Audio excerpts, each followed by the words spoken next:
नमस्कार, स्वागत है आपका अपना उत्तर प्रदेश में और मैं हूं आपके साथ दुर्गेश पांडे। सपा संरक्षक मुलायम सिंह यादव की बहू और बीजेपी नेत्री अपर्णा यादव को व्हाट्सएप कॉल के जरिए जान से मारने की धमकी दी गई है। धमकी देने वाले ने कहा कि 72 घंटे में उड़ा देंगे। धमकी से अपर्णा का पूरा परिवार सकते में आ गया है। वहीं गौतमपल्ली थाने में अपर्णा यादव ने तहरीर दी है। गौतमपल्ली पुलिस ने धमकी की तहरीर लेकर मुकदमा दर्ज कर लिया है और मामले की जांच में जुट गई है।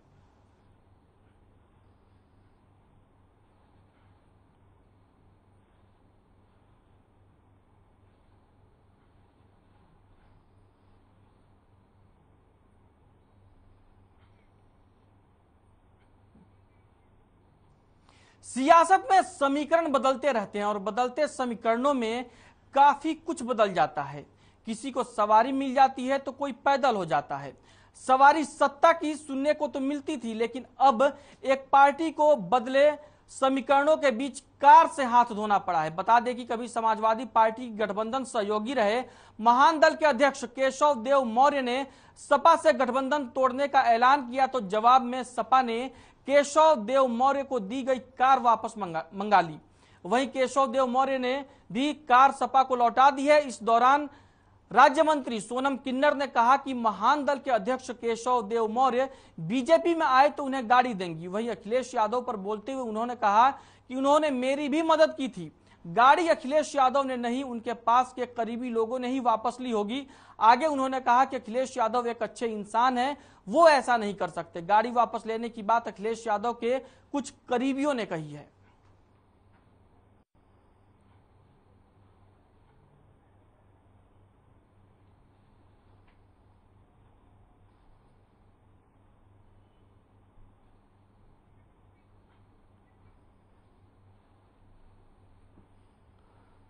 समाजवादी पार्टी से गठबंधन तोड़ने के बाद सपा ने केशव देव मौर्य जो महान दल के अध्यक्ष हैं उनसे कार वापस मांग ली थी, जिसके बाद अब राज्य मंत्री सोनम किन्नर ने मामले को लेकर कहा कि केशव देव मौर्य अगर बीजेपी में आ जाते हैं तो वो उनको गाड़ी देंगी।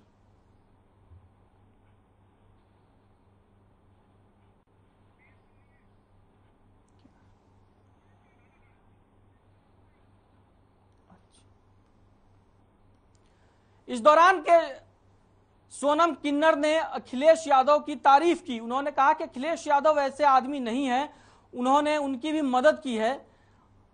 सोनम किन्नर ने कहा कि गाड़ी लेने की जो वापस लेने की जो बात है ये उनके करीबी लोगों ने की होगी, क्योंकि अखिलेश यादव ने सोनम किन्नर की भी मदद की थी। अखिलेश यादव जी एक बहुत अच्छे इंसान हैं, सुलझे हुए हैं, उनकी मैं तारीफ करती हूँ। उनके जो कुछ लगे हुए लोग हैं, लगवे भगवे टाइप के, जो इस तरीके के जो उनकी छवि को खराब करने के चाह रहे हैं, उन्होंने जरूर अपनी वाहवाही दिखाए होंगे। और केशव मौर्य जी जो अपना जो जो उनकी पार्टी है उसके राष्ट्रीय अध्यक्ष हैं, उनसे जो 50 लाख की गाड़ी वापस ले लिए हैं, इसकी में बहुत दुख है। एक राष्ट्रीय जो देश हित के लिए, समाज हित के लिए उन्होंने पार्टी बनाए। मैं उनको भारतीय जनता पार्टी 2024 में अपने साथ आने, बीजेपी में आने के लिए आमंत्रित करती हूँ और मैं उनको 50 लाख की अपने तरफ से एक फॉर्च्यूनर गिफ्ट करना चाहता हूँ। वहीं शिवसेना नेता आदित्य ठाकरे लखनऊ पहुंचे, जहां लखनऊ एयरपोर्ट पर आदित्य ठाकरे का भव्य स्वागत हुआ। सैकड़ों शिव सैनिकों ने आदित्य ठाकरे का जोरदार स्वागत किया। इस दौरान शिवसेना नेता आदित्य ठाकरे ने कहा कि मैं रामलला के दर्शन के लिए आया हूं। साथ ही उन्होंने ये भी कहा कि अयोध्या देश की आस्था से जुड़ा स्थान है।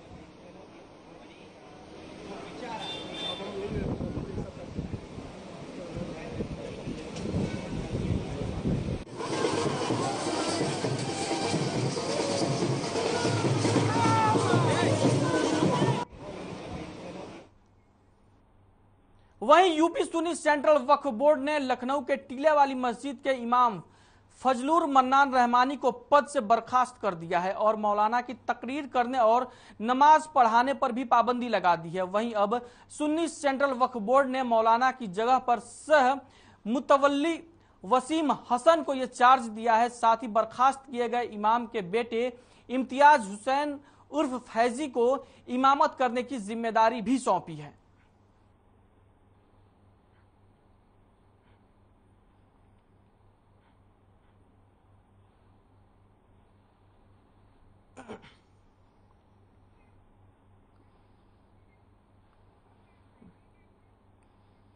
वहीं कुशीनगर जनपद के कलेक्ट्रेट सभागार में बाढ़ और आपदा से रोकथाम के लिए बचाव को लेकर बैठक की गई। बैठक में आपदा से पहले की तैयारियों को लेकर ब्रिगेडियर प्रमोद कुमार सिंह, वरिष्ठ सलाहकार उत्तर प्रदेश राज्य आपदा प्रबंधन प्राधिकरण की अध्यक्षता में एसडीआरएफ के सामने आ रही समस्याओं का समाधान करने के लिए निर्देशित किया गया।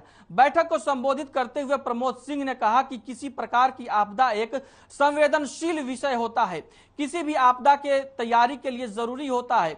उन्होंने कहा कि यूएस आर्मी के जनरल डगलस मैकार्थर का कहना है कि तैयारी ही सफलता की कुंजी है, इसलिए तैयारी होनी जरूरी है।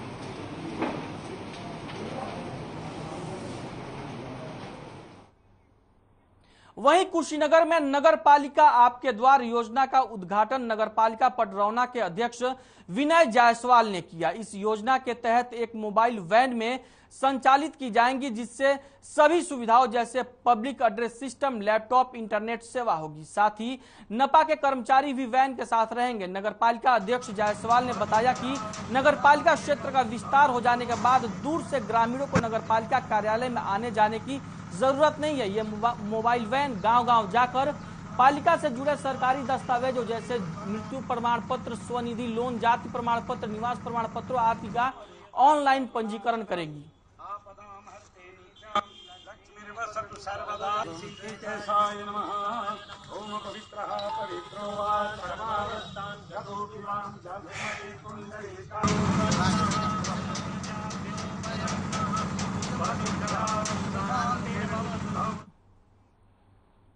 वहीं मलिहाबाद क्षेत्र के एमएच हॉस्पिटल के नीचे गैरेज में सिलेंडर फटने से 3 लोग झुलस गए।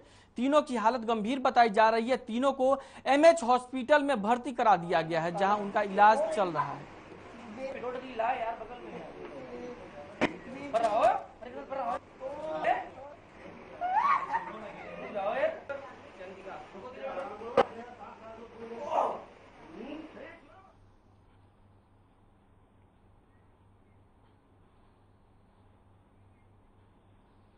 वहीं जालौन के सरकारी अस्पतालों में इन दिनों एमआर का बोलबाला दिख रहा है।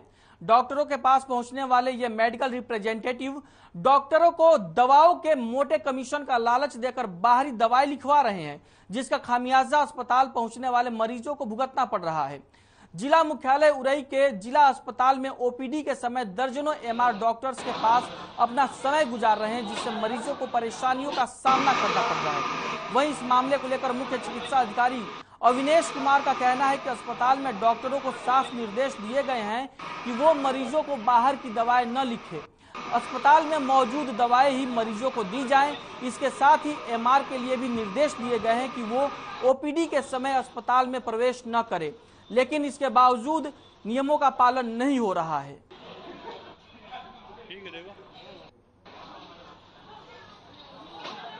ओपीडी में जो भी हमारे चिकित्सक लोग मरीजों को देखकर इलाज लिखते हैं, तो हमारा उनसे विशेष आग्रह, अनुरोध कई बार उनको लिखित में भी हर माह दिया जाता है लिखित रूप में कि ये केवल चिकित्सालय में उपलब्ध दवाइयों को ही प्रिस्क्राइब करें, ना कि किसी प्राइवेट या किसी और मेडिकल स्टोर से खरीदने के लिए लिखें।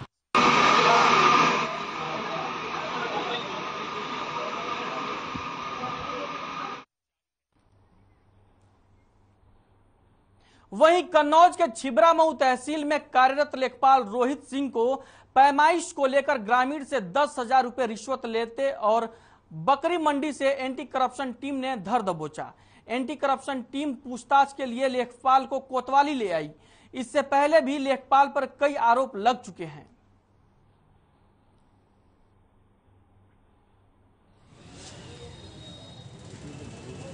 एंटी करप्शन टीम के द्वारा यहाँ पर एक अभियान अपना चलाया गया था, जिसमें गोपनीय तरीके से उनके द्वारा डिक्की की गई थी।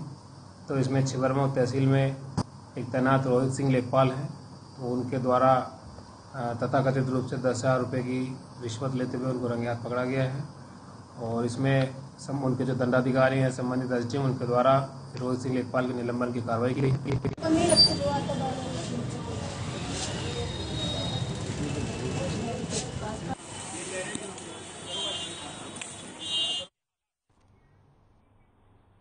वहीं बीजेपी प्रवक्ता नुपुर शर्मा के बयानों को लेकर विवाद शुरू हो गया था, जिसको लेकर कन्नौज की प्रशासनिक मशीनरी एक्टिव हो गई। संवेदनशील इलाकों में खुफिया तैनात कर भारी पुलिस फोर्स को मुस्तैद कर दिया गया। घरों और छतों की निगरानी के लिए ड्रोन कैमरे लगा दिए गए। सबसे खास बात यह रही कि कन्नौज में डीएम और एसपी ने थाना में शांति कमेटियों के साथ बैठक कर उन्हें सक्रिय कर दिया, जिससे कन्नौज में अब तक कोई हिंसा या विवाद सामने नहीं आया। कन्नौज एसपी प्रशांत वर्मा ने डीएम के साथ लगातार आमजन और शांति कमेटी के सदस्यों से रूबरू होकर उन्हें शांति का पाठ पढ़ाया। वहीं एसपी ने बताया कि शांति व्यवस्था बनाए रखने के लिए लगातार संवाद किया जा रहा है और सोशल मीडिया पर भी कड़ी नजर रखी जा रही है। तो लगता नहीं कि हमने अपने जिले में देखा है कुछ क्या हो रहा है। जनपद कन्नौज में शांति व्यवस्था बनाए रखने के लिए 30 कमेटी की बैठक का आयोजन किया गया था, जिसमें सभी वर्गों और सभी धर्मों के लोग आए और उनसे यह अपील की गई कि अफवाहों, विशेष तौर पर जो सोशल मीडिया की अफवाहों पर सतर्कता बरतें, किसी प्रकार की अफवाह न फैलाएं, न फैलने दें और जनपद में शांति व्यवस्था। वहीं कासगंज जीआरपी को बड़ी कामयाबी हासिल हुई है, जहां पुलिस ने 20-20 हजार के 2 वांछित अपराधियों को गिरफ्तार किया है। इन अपराधियों पर कई जीआरपी थानों में दर्जन भर मुकदमे दर्ज हैं। कासगंज जीआरपी ने नदरई से मुखबिर की सूचना पर दोनों को गिरफ्तार किया और दोनों अभियुक्तों को एक बाइक बरामद की गई। प्रेस कॉन्फ्रेंस के दौरान क्षेत्राधिकारी दरवेश कुमार ने मामले की जानकारी दी।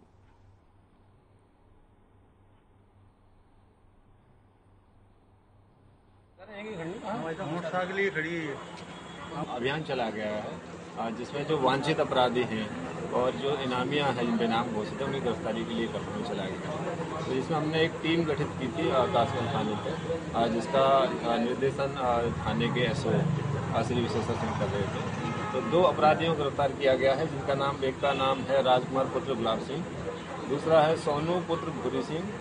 दोनों एक ग्राम गदई थाना जलेसर एटा के रहने वाले हैं। इन दोनों का काम ये है कि ये बेसिकली ट्रेनों में चोरी करते हैं, सामान लेकर कर जाते हैं।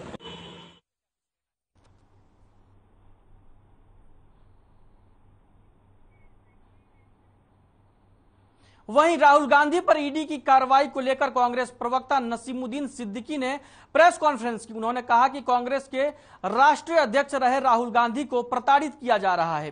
प्रदेश की सरकार को भी उन्होंने ये कहा कि जब से वे सत्ता में आए हैं, केवल संविधान विरोधी नियम और कानून के कार्य किए हैं, सुनियोजित साजिश के तहत बदले की भावना से काम कर रहे हैं। और साथ ही उन्होंने ये भी कहा कि राहुल गांधी को ईडी का दुरुपयोग करते हुए केंद्र सरकार में पूछताछ के बहाने प्रताड़ित करने का काम किया जा रहा है।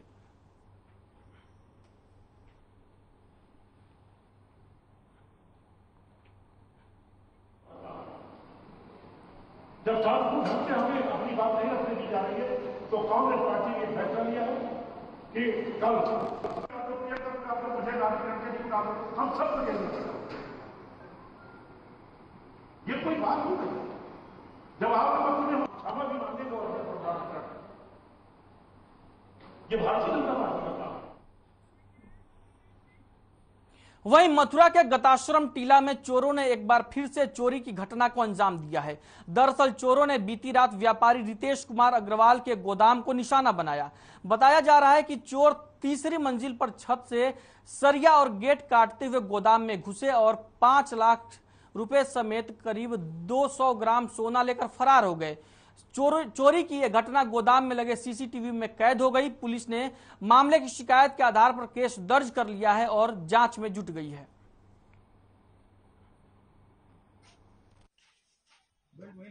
मैं दुकान की ताले खोले लगभग सुबह 10:30 बजे, तो अंदर से कुंडी बंद थी दरवाजे की। काफ़ी मशक्कत 3-4 जगहों के लगाने के बाद अंदर की जब गेट को ढकेला गया, किसी भारी चीज से तोड़ा गया, तो अंदर की कुंडी मुड़ी, तब गेट खुला। अंदर का नज़ारा देख के मैं दंग रह गया। मेरे 3 कैश बॉक्स थे जिनके ताले टूटे हुए पाए गए। अंदर एक गोदरेज की अलमारी की उखली पड़ी थी, उसमें लगभग 5 से 5.25 लाख रुपए कैश, लगभग 200 ग्राम सोने की ज्वेलरी जो कि अंदर गोदरेज में रखी थी, बैंक लॉकर में जमा नहीं कर पाया था व्यस्तता के कारण कल, तो वो भी वहीं रखी थी, वो सब गायब पाई गई।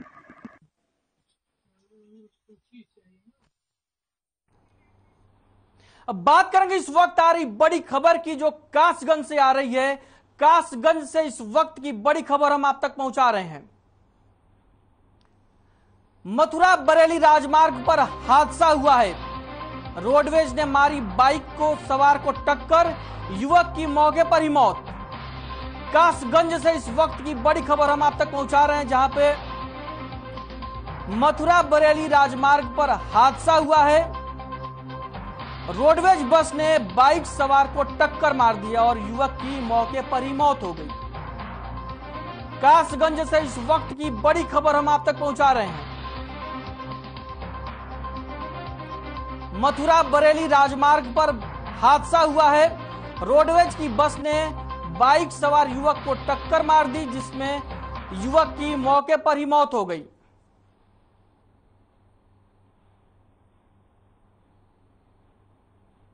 कासगंज का यह पूरा मामला बताया जा रहा है, जहां पर यूपी रोडवेज की बस ने बाइक सवार युवक को टक्कर मार दी, जिसके बाद बाइक सवार युवक की मौके पर ही मौत हो गई।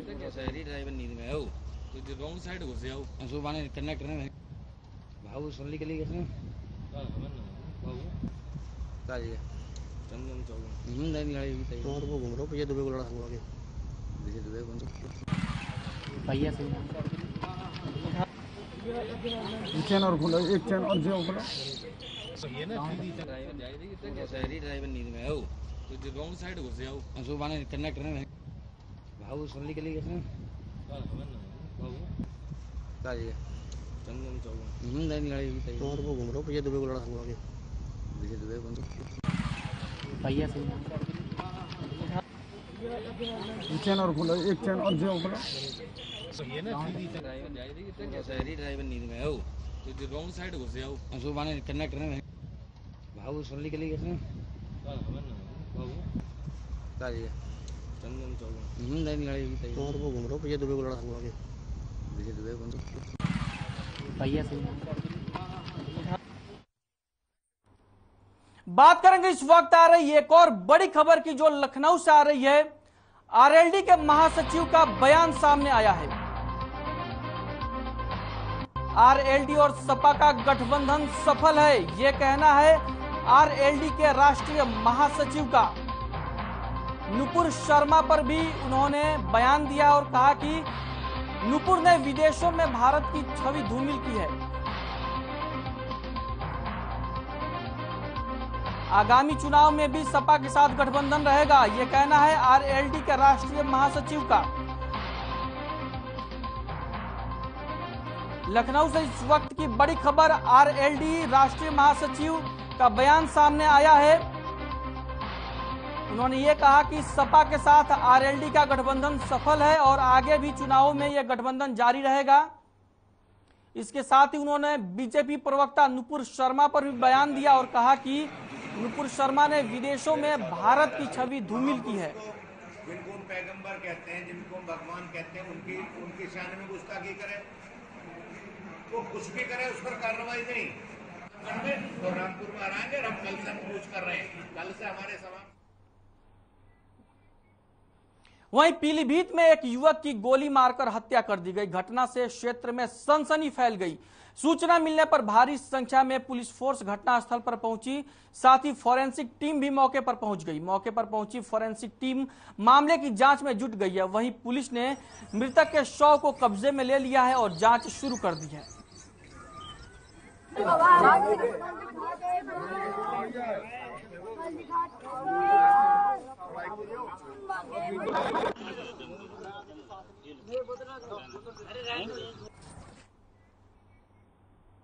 वहीं नोएडा के थाना फेज 3 पुलिस को बड़ी कामयाबी मिली है। दरअसल पुलिस और गौ तस्करों के बीच मुठभेड़ हुई और इस मुठभेड़ में पुलिस की गोली लगने से 2 गौ तस्कर घायल हो गए। इन गौ तस्करों को घायल हालत में गिरफ्तार किया गया है, जबकि इनके 4 साथी मौके से फरार होने में कामयाब हो गए। फिलहाल पुलिस 4 फरार आरोपियों की तलाश कर रही है, जबकि पकड़े गए आरोपियों के पास से पुलिस को धारदार हथियार, अवैध तमंचा समेत 4 पहिया वाहन मिला है। देखिए, आज 15 जून 2022 थाना फेज 3 में एक पुलिस मुठभेड़ हुई। इसमें 2 गौकशी करके मांस को तस्करी करने वाला 2 अभियुक्तों का घायल हुए हैं। ये दोनों का नाम है, एक जीशन, दूसरा मोहम्मद ईशा है। आज सुबह लगभग 8 बजे थाना फेज 3 अंतर्गत सेक्टर 68 में डंपिंग यार्ड में ये दोनों घायल हुए हैं। इन लोगों के साथ 4 लोग हैं, ये वहाँ से फरार हो गई। ये चारों को गिरफ्तारी करने के लिए भी प्रयास।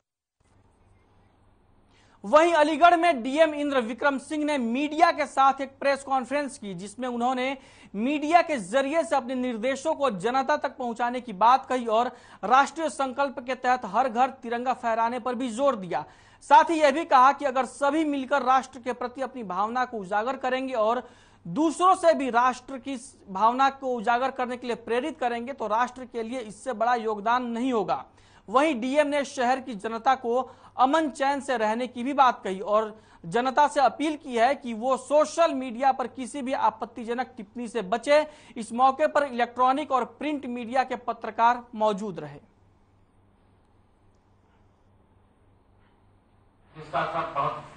तो आज़ादी के अमृत महोत्सव वर्ष में हम जी रहे हैं, तो हमारे लिए आवश्यक है कि हम अपने को आज़ादी के आंदोलन से जोड़ सकें और इसके प्रति सबसे अच्छा समर्पण भाव ये होगा कि 15 अगस्त 2022 को हम सभी अपने घरों में राष्ट्रीय ध्वज जरूर फहराएं। तो मेरी अपील है कि सभी लोग अपने घरों में राष्ट्र ध्वज 15 अगस्त के दिन अवश्य फहराएं। ये हमारी राष्ट्र के प्रति और हमारी आज़ादी के में स्वतंत्रता सेनानियों की दी गई कुर्बानियों के प्रति एक श्रद्धांजलि होगी। वही खबर फर्रुखाबाद से है, जहां शहर के मुख्य चौक चौराहे पर चर्चित टाइम सेंटर पर नगरपालिका बुलडोजर चलाएगी। दरअसल 5 मंजिला टाइम सेंटर की बिल्डिंग अवैध रूप से अतिक्रमण करके बनाई गई थी, जिसको लेकर बिल्डिंग मालिक को 16 जून शाम 5 बजे तक अवैध अतिक्रमण हटाने का समय दिया गया है। इस दौरान तारीख तक अवैध अतिक्रमण को ना हटाने पर प्रशासन अतिक्रमण हटाएगा। साथ ही प्रशासन बिल्डिंग मालिक से अतिक्रमण हटाने का खर्च भी वसूलेगा।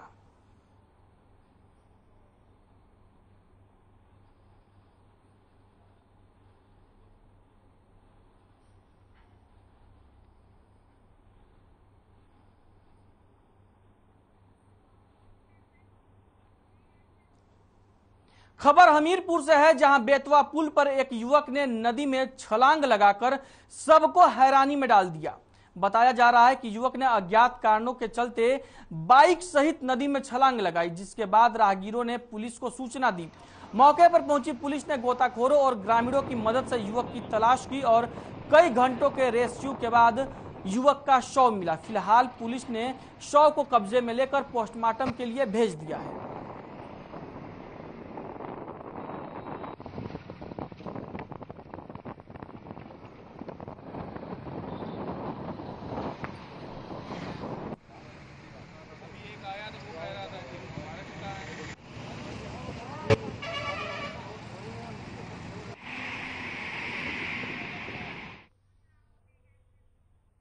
वहीं मथुरा के बरसाने में एक विवाहिता ने आत्महत्या की कोशिश की है। दरअसल विवाहिता ने प्रिया कुंड में छलांग लगाई है। गनीमत ये रही कि विवाहिता को प्रिया कुंड में कूदते हुए कुछ बच्चों ने देख लिया, जिसके बाद बच्चों ने घटना के बारे में आसपास के ग्रामीणों को जानकारी दी। फिर घटनास्थल पर पहुंचे ग्रामीणों ने महिला को छानबीन कर आधे घंटे के बाद बाहर निकाला। फिलहाल महिला का इलाज अस्पताल में जारी है।